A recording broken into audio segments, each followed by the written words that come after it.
نحمده ونصلي على رسوله الكريم أما بعد فأعوذ بالله من الشيطان الرجيم بسم الله الرحمن الرحيم الذين إن مكناهم في الأرض أقاموا الصلاة وآتوا الزكاة وأمروا بالمعروف ونهوا عن المنكر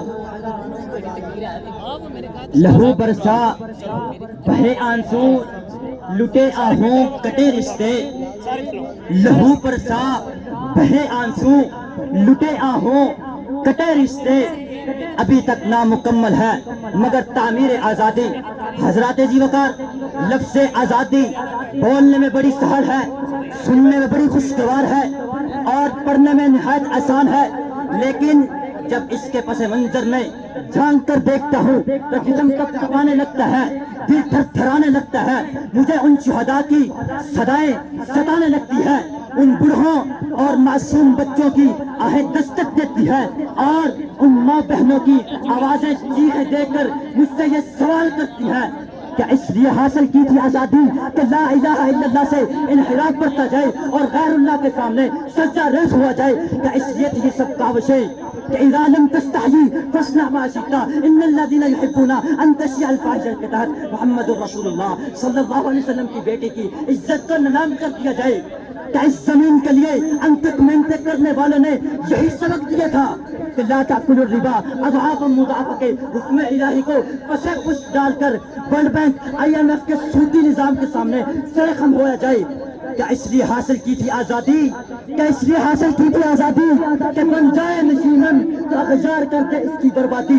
حضرات جی وقار, صدر جی وقار, عالی وقار, آزادی پاکستان کا مطلب تو یہ تھا وَيُعَلِّمْهُمُ الْكِتَابَ وَالْحِکْمَةَ فَاعْلَمْ أَنَّهُ لَا إِلَهَ إِلَّا اللَّهُ إِنَّ اللَّهَ يَرْفَعُ بِهَذَا الْكِتَابِ کے تحت اسلامی نظام تعلیم کو نافذ کر دیا جاتا. الَّذِينَ إِن مَّكَّنَّاهُمْ فِي الْأَرْضِ أَقَامُوا الصَّلَاةَ أَقِیمُوا الصَّلَاةَ مَن تَرَکَ الصَّلَاةَ فَقَدْ کفر کے تحت نماز کی پابندی کرنے والا بن جاتا. ان ماں بہنوں کی عفت عصمت کی آواز تو یہ تھی قُل لِّلْمُؤْمِنِينَ يَغُضُّوا مِنْ أَبْصَارِهِمْ وَيَحْفَظُوا فُرُوجَهُمْ وَلَا تَقْرَبُوا الزِّنَا إِنَّهُ كَانَ فَاحِشًا. اسری باسرہ کے تحت آنکھ میں حیا پیدا کر دیا جاتا. آزادی حاصل کرنے والوں کی یلغار تو یہ تھی کہ خیرکم من تعلم القرآن وعلمہ کی عملی تصویر بن کر دکھا دیا جاتا.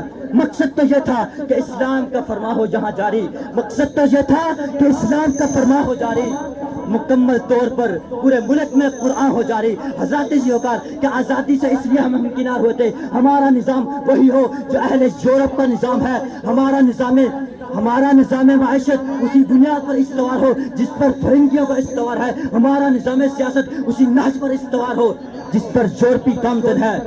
دے رہے ہیں تمہیں جو لوگ رفاقت کا فریب, دے رہے ہیں تمہیں جو لوگ رفاقت کا فریب, ان کی تاریخ پڑھو گے تو دہل جاؤ گے. صدر جی وقار آزادی کا مقصد یہ تھا وَأَحَلَّ اللَّهُ الْبَيْعَ وَحَرَّمَ الرِّبَا کے تحت سود کو خیر آباد کہہ دیا جاتا. الراشی والمرتشی کلاہما فی النار کے تحت کرپشن کا خاتمہ کر دیا جاتا. اس دھرتی کی پکار تو یہ تھی والسارق والسارقۃ فاقطعوا ایدیہما لو ان فاطمہ بنت محمد صلی اللہ علیہ وسلم سرقت لقطعت یدہا کے تحت چوروں, ڈاکوؤں, بدمعاشوں, ملکوں قوم کے غداروں پر اسلامی حدود کو نافذ کر دیا جاتا.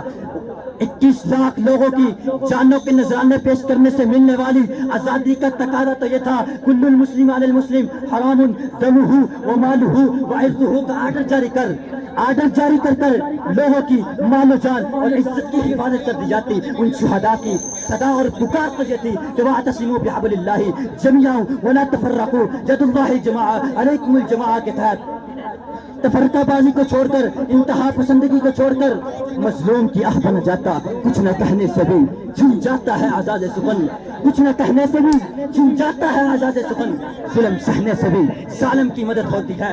حضرات جی وقار محبان اہل وطن اگر چاہتے ہو بقائے پاکستان کلمت اللہ کا پرچار اور یورپی نظام کا کھلواڑ, تو پھر ہمیں اسلامی نظریات کے تحفظ کے لیے ہمیں قلوب و اذہان کو بیدار کرنا ہوگا. انقلاب برپا کرنے کے لیے تمدن اسلام کے سفینہ میں سوار ہونا ہوگا. قرآن سنت کو اپنے آپ کو قرآن سنت کے سانچے میں ڈالنا ہوگا. اپنے اسلاف کی محنتوں کو بروئے کار لانا ہوگا. بے عمل دل ہو، بے عمل دل سے بے عمل دل ہو تو جذبات سے کیا ہوتا ہے، بے عمل دل ہو تو جذبات سے کیا ہوتا ہے، دھرتی اگر بنجر ہو تو برسات سے کیا ہوتا ہے عمل لازم، ہے عمل لازم تکمیل آزادی کے لیے، ورنہ رنگین خیالات سے کیا ہوتا ہے، رنگین خیالات سے کیا ہوتا ہے۔ وآخر دعوانا الحمد للہ۔ تشریف لاتے ہیں